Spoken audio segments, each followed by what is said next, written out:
Now turning to Catholics in New Jersey. They're also reflecting on the legacy of Pope Francis. He was the first Latin American pope in history, marking this a big loss for the Hispanic community there. Pix 11's Katie Corrado joins us from outside the Cathedral of St. John the Baptist in Paterson with more.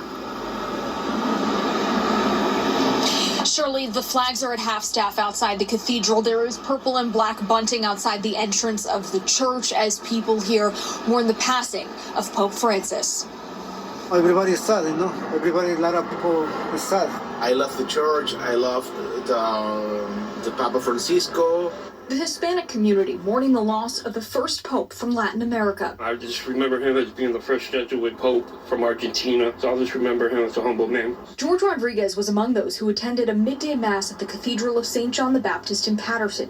Paterson's Bishop Kevin Sweeney says Pope Francis resonated among the diocese's Hispanic population. They can see themselves in him. He was the little boy who grew up in Argentina, you know, of immigrant parents himself. His parents were immigrants from Italy, so he understands us, the immigrant church and the Latino church. He represents us so beautifully. Monsignor Gino Silva had the rare opportunity to work directly with Pope Francis on the Jubilee of Mercy, and says he watched as the Pope made time for a young girl in despair, pushing back his schedule with dignitaries and world leaders to tend to someone more vulnerable. She said, "My brother is dying of cancer. I have to speak to the Holy Father." I quickly went over and I just said, "Do you have time for one more?" And the Holy Father sits with this 12-year-old girl as if she is the Queen of England for 20 minutes.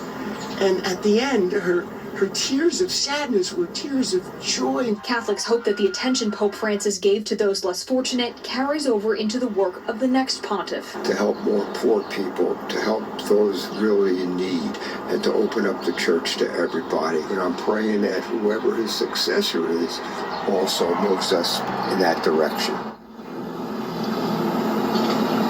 Now, before he was Pope, Francis, then known as Jorge, was a pastor in some of the poorest communities in Latin America. And once he became Pope, he often advocated for migrant rights and spoke up about the growing disparity between the rich and poor. Reporting live in Paterson, New Jersey, I'm Katie Corrado, Pix 11 News. All right, we're reminding of his impact all over the area. Katie, thank you so much. Lasting legacy indeed. And we're going to continue to remember Pope Francis and that legacy. Stay with us on air, online, and at pix11.com. And be sure to join us tonight at 7:30 for a special presentation as we remember his life. You can watch it right here on Pix 11. It's also streaming now on Pix 11 Plus. We got to